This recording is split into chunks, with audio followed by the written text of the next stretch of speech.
बाबू जो हम ACCL के लिए इम्पोर्टेंट सीरीज बता रहे हैं उसी का ये नेक्स्ट पार्ट है। देखिए बच्चा लोग गलती कहाँ करता है, आपको एक क्वेश्चन देते हैं, पूछ ले विच इज करेक्ट स्टेटमेंट और विच इज इनकरेक्ट स्टेटमेंट, एकदम आप बका जाइएगा। ठीक है, आप एक्सप्लोजन प्रूफ स्टॉपिंग लीजिए। आइसोलेशन स्टॉपिंग का एक टाइप है ये एक्सप्लोजन प्रूफ स्टॉपिंग। ठीक है, आइसोलेशन स्टॉपिंग कब बनाते, ये पर्पज ऑफ आइसोलेशन स्टॉपिंग में हम बताएं आपको आइसोलेशन के प्लेलिस्ट में एक फार्मूला बताते हैं हुक SPPG, उसको जाकर के वहां देखिएगा। ये आइसोलेशन स्टॉपिंग का एक टाइप है, मतलब ये भी आइसोलेशन स्टॉपिंग ही है। ठीक है, ये विशेष तरह का आइसोलेशन स्टॉपिंग होता है एक्सप्लोजन प्रूफ स्टॉपिंग। ठीक है, और इसके बारे में हम दो शब्द बोले, उसके पहले एक सुन लीजिए। एक रेगुलेशन 159 है, उसका सब रेगुलेशन 8 है।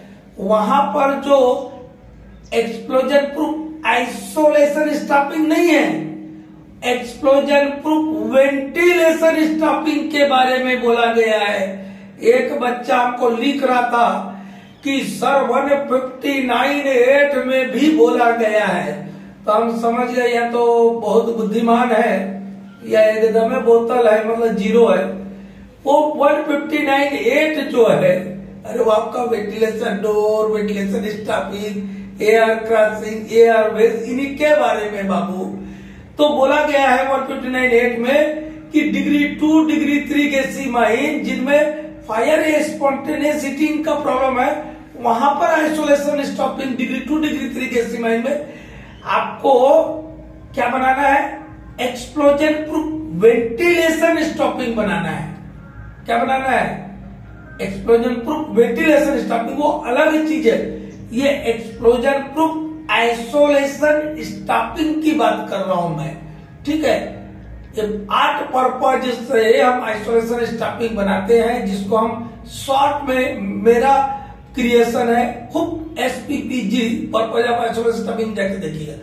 तो ये ही आइसोलेशन स्टॉपिंग जो एक्सप्लोजन प्रूफ टाइप का है, ये कहाँ बनाया जाता है।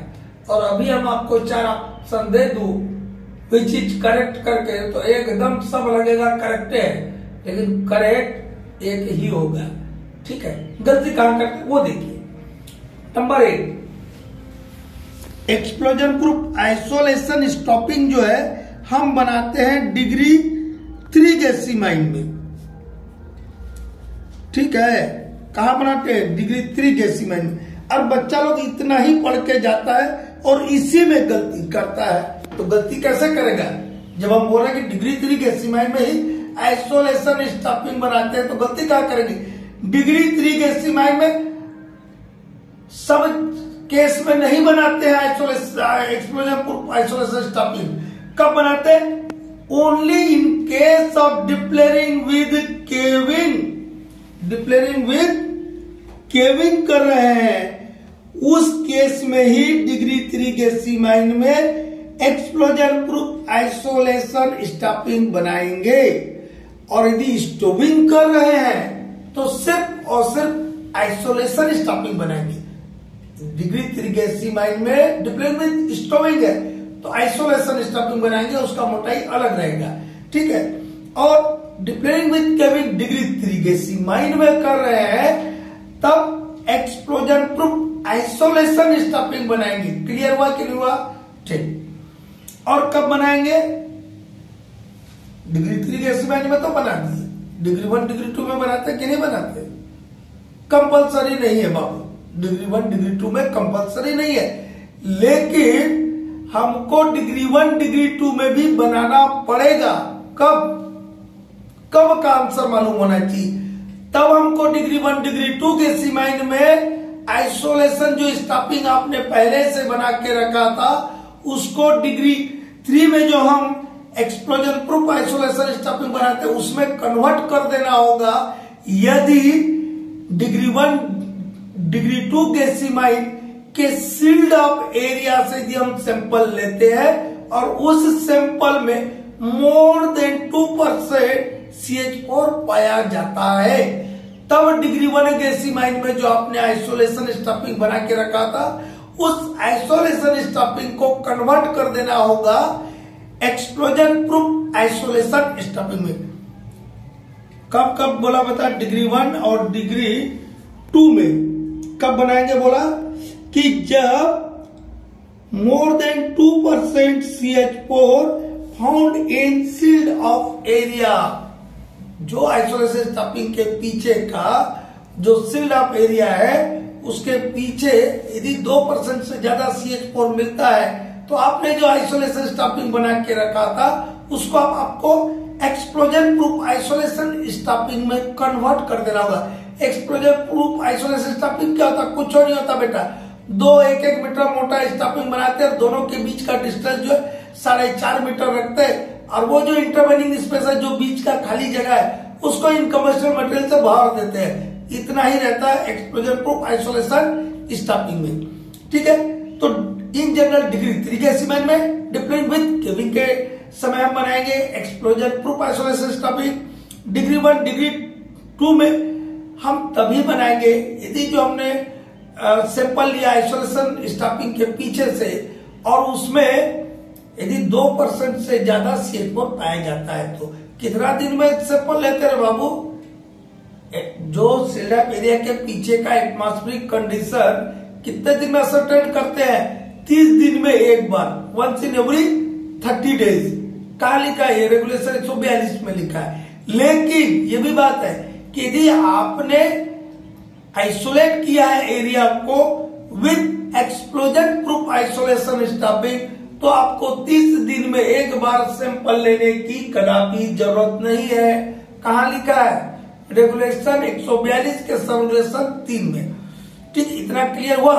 तो कब बनाया जाता है? यदि कभी आ गया तो ये याद रखिएगा। अब आइसोलेशन स्टफिंग का थिकनेस देखते हैं। आइसोलेशन स्टफिंग, ये आइसोलेशन स्टफिंग का क्या देखेंगे? थिकनेस। ये वेंटिलेशन स्टफिंग नहीं है बेटा, कई बार चैनल में बताया हूं। ठीक, अब हम ये कॉलम लेते हैं डिग्री ऑफ गैसीनेस का, डिग्री ऑफ गैसीनेस। ठीक, एक कॉलम लेते हैं डिप्लेरिंग, डीपली का मतलब डिप्लेरिंग विद केविंग, और एक कॉलम ले लेते हैं डिप्लेरिंग विद स्टोविंग। ठीक है, अब हम एक नंबर लिया डिग्री 3 गैसीमाइन। अभी हम आपको इतना लंबा चौड़ा भाषण दिया कि डिग्री 3 गैसीमाइन में डिप्लेरिंग विद केविंग है, तो क्या करेंगे? एक्सप्लोजन प्रूफ आइसोलेशन स्टफिंग बनाएंगे। EPS मतलब एक्सप्लोजन प्रूफ आइसोलेशन स्टफिंग बनाएंगे। लेकिन यही डिग्री 3 गैसीमाइन में डिप्लेरिंग विद स्टोविंग है, तो आपको एक्सप्लोजन प्रूफ स्टफिंग बनाने की जरूरत नहीं है। आप सिर्फ 1 मीटर मोटा स्टफिंग बना दीजिएगा। ठीक है, आगे बढ़ते हैं। डिग्री 1 एंड डिग्री 2 गैसीमाइन में डिप्लेरिंग विद केविंग है, तो 1 मीटर मोटा स्टफिंग बनाएंगे। डिप्लेरिंग विद स्टोविंग है तो आधा मीटर मोटा स्टफिंग बनाएंगे। लेकिन यहां बोलता है डिप्लेरिंग विद केविंग वाले केस में डिग्री 1 डिग्री 2 में यदि 2% यदि सील्ड ऑफ एरिया आपने 1 मीटर मोटा स्टफिंग बनाए थे, उसका अभी बताया ना 142 के रेगुलेशन 3 के अनुसार 30 दिन में एक बार क्या लेना है? एयर सैंपल लेना है, एटमॉस्फेरिक कंडीशन को जांचना परखना है। तो यदि उसमें पाया गया कि 2% से ज्यादा क्या मिल रहा है आपको? मीथेन मिल रहा है, तो फिर ये 1 मीटर वाला स्टफिंग नहीं रहेगा वहां पर। अब आपको बना देना होगा EPS explosion proof isolation stuffing बना देना होगा। यहां तक हो गया, यहां तक कोई दिक्कत है? और एक नोट याद रखिएगा, डिग्री 1 गैसीमाइन के केस में से बोल रहा डिग्री 1 गैसीमाइन के केस में यदि स्टफिंग RCC का बना है, स्टफिंग मतलब आइसोलेशन स्टफिंग, वेंटिलेशन का यहाँ चर्चा नहीं कर रहा हूं बेटा, RCC से बना है, तो RCC से बना है तो डिग्री 1 से डिग्री 1 गैसीमाइन 30 सेंटीमीटर मतलब 0.3 मीटर। डिवाइडेड बाय नहीं लिखा बेटा, इसके नीचे इसको लिख दिया हूं 30 सेंटीमीटर कोई 0.3 मीटर लिखा हूं, ऐसा रहेगा। एक चीज और आता लॉकिंग या ग्रू कटिंग। आप लोग मेरा आइसोलेशन वाला प्लेलिस्ट जाके देखिएगा, यहाँ पे आपको जो काम भर का चीज है शॉर्ट में जो हम फीड कर सकते हैं कम समय में वो करें। लॉकिंग या ग्रुप कटिंग, ये देखिए दीवार, ये क्या है, दीवार है, ऐसा ही आपका साइड होगा, पिलर का साइड रहेगा ना बाबू, ये इसमें इसके बगल से खड़ा कर देंगे तो लॉकिंग हुआ क्या, नहीं, इसमें क्या करते हैं हम खांजा काटेंगे, ग्रुप कटिंग करेंगे। तो कितना करना है, रूप में करेंगे, साइड में करेंगे और फ्लोर में करेंगे, तब ना बढ़िया से वो क्या जाए लॉक हो जाए, तो एयर टाइट होना चाहिए ना, नहीं तो क्या होगा, एयर लीकेज करेगा। तो ग्रुप काटते हैं। अब यहां पे देखिए लॉकिंग या ग्रुप कटिंग, कोल में कर रहे हैं आप, सेल में कर रहे हैं, सेंड स्टोर में कर रहे हैं, ठीक है। यदि आपका जो आप स्टॉपिंग बना रहे हैं, जो ब्रिक इन लाइन और सीमेंट मोटर्स बना रहे हैं, ये आरसीसी से बना रहे हैं, सीधा ब्रिक लिख दिया, आरसीसी लिख दिया, ठीक है। कोल में है तो 1 मीटर, ब्रिक से यदि आप स्टॉपिंग बना रहे हैं तो 1 मीटर, आरसीसी से बना रहे हैं तो 50 सेंटीमीटर, इसका आधा कर देना। सेल में है 30 सेंटीमीटर, ठीक है, ब्रिक से बन रहा तो। सैंड स्टोन में 15 सेंटीमीटर और आरसीसी से बन रहा तो 15 सेंटीमीटर। जो ओरिजिनल वीडियो था मेरा, यहाँ 15 लिखते लिखते 50 लिख दिए थे, तो हम वीडियो के सब्जेक्ट में लिख दिए हैं कि यहाँ 15 होना चाहिए, 50 नहीं, तो उसको ध्यान रख लीजिएगा। सेल में ये 30 है, ब्रिक से बना है, और आरसीसी से जब बनाएंगे तो भी कितना रहेगा, 30 ही सेंटीमीटर रहेगा। सेल के केस में चाहे ब्रिक से बनाए चाहे आरसीसी से बनाए, लॉकिंग जो करेंगे, ग्रू जो काटेंगे रूप में, फ्लोर में और साइड में, वो 30 सेंटीमीटर का रहेगा। कोल में 1 मीटर का रहेगा, ब्रिक से बन रहा है तो, आरसीसी बन रहा है तो 50 रहेगा। और सैंड स्टोन में 15-15 सेंटीमीटर है, चाहे ब्रिक से आप स्टॉपिंग बना रहे हो चाहे आरसीसी से बना रहे हो, ठीक है, इतना हुआ। अब एक हम और कॉन्सेप्ट लेते हैं जो बहुत छोटे रूप में, आप एयर ब्लास्ट का मेरा प्लेलिस्ट को देख लीजिएगा। सबसे पहली बात कि कॉजेस ऑफ एयर ब्लास्ट क्या होता है, किन कारणों से causes of air blast, air blast क्या होता है बेटा, एयर ब्लास्ट कुछ नहीं होता। सुन लो पहले, ध्यान करो मेरी बात को सुनना, लिखने और पीडीएफ से कोई फायदा नहीं मिलने वाला, सुनोगे समझ लोगे तो अपने आप आंसर कीजिएगा एग्जाम में। जब गोप में बहुत लंबे समय तक रूप ओवरहैंग रह जाए, टंगा रह जाए, मतलब फाल ना हो, केविंग ना हो, तो क्या होगा, एक बहुत लंबे समय तक हो तो आपका एरिया बढ़ते जाएगा, ओवरहैंग रूप का क्या होगा, एरिया बढ़ते जाएगा। और कभी ना कभी तो ऐसा होगा कि ऑल ऑफ सडन एकाएक वो रूप पूरा का पूरा गोप में क्या होगा, बैठ जाएगा, फाल हो जाएगा, क्यों हो जाएगा। जब क्यों होगा तो गोप के अंदर का में हवा रहेगा, खाली जगह, गोप क्या है, खाली जगह है, पास कोयला आपने निकाली है, वहां का हवा जो है बहुत तेजी से बाहर के तरफ निकलेगा, और जब निकलेगा तो उसके रास्ता में जो भी कोई आएगा, चाहे मशीन हो, आदमी हो, उसको उड़ा कर ले जाएगा, कहीं टक्कर कर देगा तो बहुत सारे डैमेज हो जाएंगे, ठीक है। तो ऐसा क्यों होता है, कब एयर ब्लास्ट की संभावना अंडरग्राउंड में बनती है। अंडरग्राउंड की बात करो, ओपन कास्ट पर भी ब्लास्टिंग से एयर ब्लास्ट होता है, उसके कभी चर्चा करेंगे।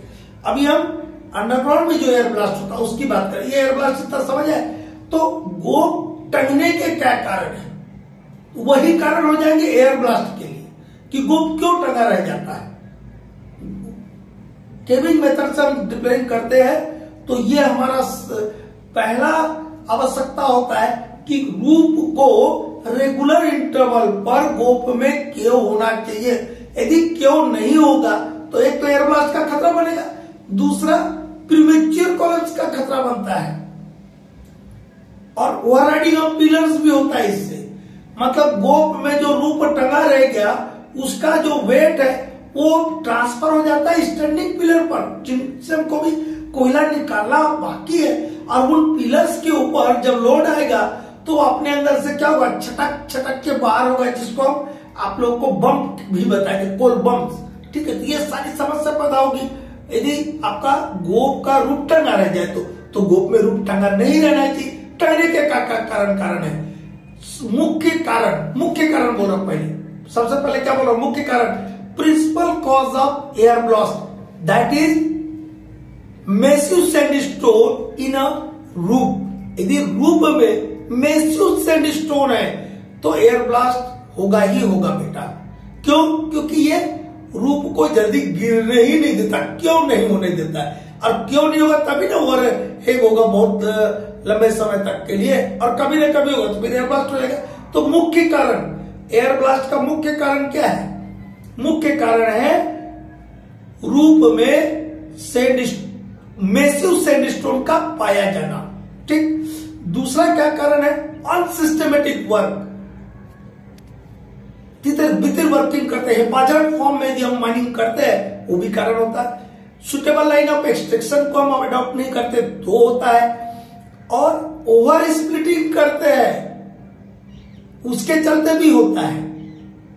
इसीलिए आपका रेगुलेशन 112 बोलता है कि डिप्लेरिंग आप स्टार्ट करने वाले हैं तब आपको मैक्सिमम 4 पिलर के लिए परमिशन देता है स्प्लिटिंग का, और जब डिप्लेरिंग एक बार स्टार्ट हो गया तो मैक्सिमम 2 पिलर में ही, नॉट मोर देन 2 पिलर में ही आपको स्प्लिटिंग का परमिशन मिलता है। ये क्लियर है कि नहीं? यदि ओवर स्प्लिटिंग करेंगे तो क्या होगा? एयर ब्लास्ट का भी खतरा रहता है। ठीक है। प्रेजेंस ऑफ फॉल्ट है तो भी एयर ब्लास्ट होगा। तो मुख्य कारण क्या बताया? रूप में मैसिव सैंडस्टोन का पाया जाना, और ये बाकी भी कारण थोड़ा थोड़ा कंट्रीब्यूट करते हैं, लेकिन मैसिव सैंडस्टोन है तो हो गई होगा। तो अब ये कॉज हो गया, तो इसका प्रिवेंशन का भी ना कोई तरीका होगा। प्रिवेंशन मतलब रोकथाम, प्रिवेंशन ऑफ एयर ब्लास्ट। मेरा एयर ब्लास्ट वाला प्लेलिस्ट जाके देखिएगा, 3 वीडियो है, वहां बहुत डिटेल में बताया, यहाँ पर उतना डिटेल में हम नहीं बता पाएंगे। प्रिवेंशन कैसे करेंगे? प्रिवेंशन कैसे करेंगे? अरे बताए ना भैया कि गोप में रूप टंगा रहेगा तो एयर ब्लास्ट होता है, तो गोप में रूप ना टंगने दिया जाए, यही ना प्रिवेंशन हुआ। मेन प्रिवेंशन क्या कि गोप में रूप ना टंगे। तो हम क्या क्या बोले? सुटेबल लाइन ऑफ एक्सट्रैक्शन रखना है, प्रॉपर मेथड से माइनिंग करना है, ठीक है, ओवर स्प्लिटिंग नहीं करना है, ये सब हमने किया। गो पे चौकीदार को हटा लेना है, रिब को जितना पॉसिबल है उतना रिड्यूस कर देना है, गोप से सपोर्ट हटा लेना, ये सब कर लिए। ये करना ही करना है हमको कि गोप पे चौकीदार को जितना रिड्यूस कर सकते कर दीजिए, रिब रिड्यूस कर दीजिए, गोप से सपोर्ट हटा लीजिए, ताकि वहां क्यों हो, सिस्टमेटिक माइनिंग कीजिए, सुटेबल लाइन ऑफ एक्सट्रैक्शन को अडॉप्ट किया, सब किया, लेकिन फिर भी गोप टंगा रह गया भैया मेरा, तो मैं क्या करूंगा? तब मेरा उपाय है कि उस गोप में कुछ हलचल पैदा कर दूं, गोप के रूप में क्या पैदा कर दूं? हलचल, ताकि गोप में जो रूप टंगा है वो रेगुलर इंटरवल पर गिरते रहे। तो ऐसे ही हलचल बोल दिया तो हलचल पैदा हो जाएगा क्या? अरे तुम लोग को इतना पढ़ा रहा हूं तो हलचल तुम्हारे दिमाग में नहीं हो रहा, तो गोप में बोल दिया कि हलचल पैदा कर दो तो हो जाएगा ना? होगा। उसके लिए क्या करना होगा? इंड्यूस्ड ब्लास्टिंग करते हैं। क्या करते हैं? इंड्यूस्ड ब्लास्टिंग करते हैं। इंड्यूस्ड ब्लास्टिंग क्या होता है? गोप एज पर, गोप के अंदर घुसना पाबंदी है, सिर्फ गोप एज पे हम होल ड्रिल करते हैं, लाइट चार्ज देके हल्का हल्का ब्लास्टिंग कर देते हैं। तो गोप के किनारे किनारे में ब्लास्टिंग हो गया रूप में, तो क्या होगा? बाकी के रूप, अब बाकी जो गोप का एरिया है वो अनस्टेबल हो जाएगा, अपने आप गिर जाएगा। तो रेगुलर इंटरवल पर हम क्या करेंगे? अपने आप वो गिरना चालू हो जाएगा। एक बार गिरना चालू हो तो गिरते रहेगा, तो गोप में गिरते रहेगा धूम धूम धीरे धीरे, तो आपका एयर ब्लास्ट नहीं होगा। और एयर ब्लास्ट नहीं होगा तो सिर्फ एयर ब्लास्ट से आप नहीं बचे, आप कोल बम से बच गए, आप ओवरराइडिंग ऑफ पिलर से बच गए, प्रीमेच्योर आप कोलैप्स से भी बचते हैं यदि रेगुलर इंटरवल पे केविंग मेथड में गोप में रूफ फॉल होता है तो। ठीक है, हो गया प्रिवेंशन भी। अब यदि एयर ब्लास्ट हो ही गया बेटा तो क्या सावधानी लेनी? ये सब किया, ओकरा बाद भी एयर ब्लास्ट हो गया तो सावधानी तो लेना होगा, कोई प्रिकॉशंस तो लेना होगा। यदि प्रिकॉशन से नहीं लिए चुपचाप बढ़ जाएगा, हो जाएगा ना होगा। इसके लिए डीजीएमएस सर्कुलर 2 1988 में प्रिकॉशंस दिया है, लिखेंगे कुछ नहीं, सब सुनो ना मेरा बात को। क्या क्या प्रिकॉशंस दिया? मेन प्रिकॉशन 2 ही दिया है, 2 बात है। कितना बात है? 2, बाकी सब उसके इर्द गिर्द है।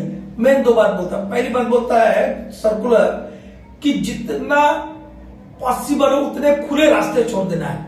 Maximum possible opening shall be kept, ऐसा होता है, मतलब जितना ज्यादा हो सके खुले रास्ते छोड़ दीजिए, एक मुद्दा। दूसरा, यदि ऐसा नहीं कर सकते तो प्रोविजन ऑफ सेफ्टी वॉल, हम बता रहे सेफ्टी वॉल, ठीक। तो आप लोग रेगुलेशन 137 पढ़े, प्रिकॉशन अगेंस्ट स्पॉन्टेनिटी, तो वहां तो बोलता है कि मैक्सिमम नहीं छोड़ना है खुले रास्ते, सिर्फ हॉलेज और वेंटिलेशन के लिए छोड़ना है। बाकी रास्तों में फायर स्टॉपिंग है, जिसको फायर डैम्स बोलते हैं, मतलब वो स्टॉपिंग हुआ, वो बना के रखना, तब आपको डिप्लिंग का परमिशन देगा, नहीं तो डिप्लिंग का परमिशन आपको देगा ही नहीं। तो आप मैक्सिमम तो खुले रास्ते छोड़ नहीं सकते, सिर्फ आप वेंटिलेशन हॉलेज के लिए बोलता हूँ रेगुलेशन 137 की, उसके लिए छोड़िए। बाकी सब रास्तों में आप आइसोलेशन स्टॉपिंग बना दीजिएगा तो ही आपको डिप्लिंग का परमिशन। और हॉलेज और वेंटिलेशन वाले रास्तों में भी आपको प्रिपरेटरी स्टॉपिंग बना के रखना है, ठीक है। ये सब लिख के आप दीजिएगा, तब आपको परमिशन मिलेगा।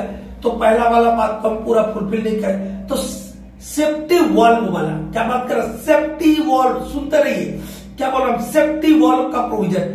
सेफ्टी वॉल्व क्या होता है, आपने पैनल बनाया, पैनल को डिप्लिंग करने के पहले उसके सारे रास्तों में वेंटिलेशन और हॉलेज के रास्तों को छोड़ के क्या बना दिया, आइसोलेशन स्टॉपिंग। वो आइसोलेशन स्टॉपिंग में 1.5 मीटर बाय 1.5 मीटर का खुला जगह छोड़ देना है, उसको ओपनिंग बोलता होगा अंग्रेजी में, ठीक है। हम हिंदुस्तानी खुला जगह छोड़ दिया, तो खुला जगह छोड़ दिया, डीजीएमएस आपको डिप्लिंग का परमिशन देगा, नहीं देगा। तो इसीलिए वो सर्कुलर में बता दिया कि वो जो खुला जगह आपने छोड़ा है, ओपनिंग भी छोड़ा है, तो लेसन स्टॉपिंग में कितना साइज का बोला जी, 1.5 metre by 1.5 metre, 1.5 metre by 1.5 metre, 1.5 metre लंबा मतलब चौड़ाई, और उतना ऊंचाई 1.5 मीटर चौड़ाई ऊंचाई रहेगा, ठीक है। वो ओपनिंग को क्या करना है, फायर रेजिस्टेंट प्लास्टिक से कवर कर देना है। क्या कर देना है, फायर रेजिस्टेंट प्लास्टिक से कवर कर देना है, ताकि यदि एयर ब्लास्ट हो तो वो जो फायर रेजिस्टेंट प्लास्टिक है वो एयर ब्लास्ट के धक्का से, प्रेशर से, वेव से क्या करेगा, टूट जाएगा। और हवा निकल गया तो फिर आपको दिक्कत कम हो जाएगी, क्योंकि ढेर सारा रास्ता रहेगा तो जो वॉल्यूम ऑफ एयर एक बैग निकला वो कम होना हो जाएगा। ये पर्पज हुआ, यहां तक का समझ आ गया। इसके बाद क्या बोलता है, वार्निंग सिस्टम के लिए बोलता है कि गवर्नमेंट माइनिंग सरदार को विसिल प्रोवाइड किया जाएगा यदि उनको लगता है कि अप्रेंडेड डेंजर्स ऑफ एयर ब्लास्ट है, मतलब एयर ब्लास्ट का संभावित खतरा, हिंदी में उसको बोलेंगे अप्रेंडेड डेंजर, मतलब संभावित खतरा है।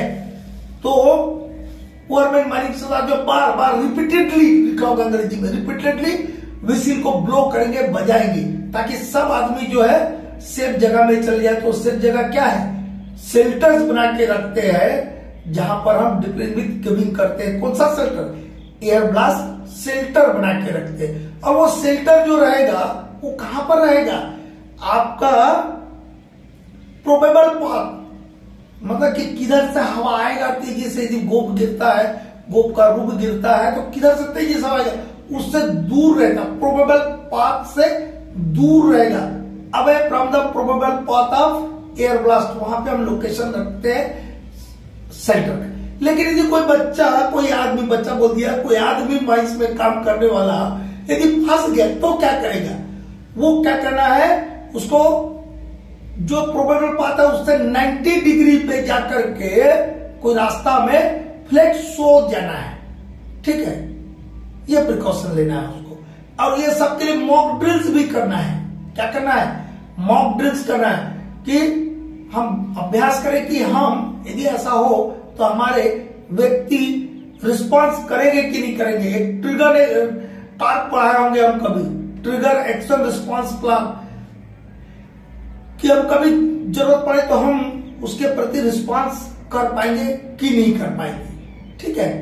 तो ये हम मोटा मोटी प्रिकॉशंस लेते हैं। और एक बात, आपका यही सर्कुलर बोलता है कि इंडिकेशन कैसे पता चलेगा आपको कि रूप में, गोप के रूप में कुछ हलचल हो रहा है। उसके लिए डिप्लरिंग डिस्ट्रिक्ट में, केबिन से जहां आप डिप्लरिंग करें, केबिन की बात करो, वहां पर मिनिमम 15 कन्वर्जेंस रिकॉर्डर इंस्टॉल कर देना, उसका रीडिंग हमारे ओवरमैन सरदार असिस्टेंट मैनेजर लोग देखेंगे और वहां पे वो तो हमको एक एरिया में लगाएंगे, तो उसके रीडिंग से हमको पता चल जाएगा कि वेट आ रहा है, वेट आ रहा है तो गोप में भी संभावना बनेगा। और गोप में एकदम अचानक नहीं आता, पहले वो कार कुट चट चुट आवाज करता है। तो ये सब प्रिकॉशंस है। तो ये इतना बार यदि आप, मैं कोशिश किया हूं कि कम समय में एक्सप्लोजन प्रूफ आइसोलेशन स्टॉपिंग और एयर ब्लास्ट को कवर कर दूं। आप लोग को डिटेल देखना है तो मेरा प्लेलिस्ट में जाके देखिएगा। हो सकता है मैं यहाँ बहुत कम एक्सप्लेनेशन किए होंगे, कुछ चीज छोड़ दिए होंगे। ठीक है, यदि आपको अच्छा लगता है तो कमेंट में बताइएगा कि हाँ समझ आया, नहीं आया, चीजें ठीक लगा। ठीक, थैंक यू।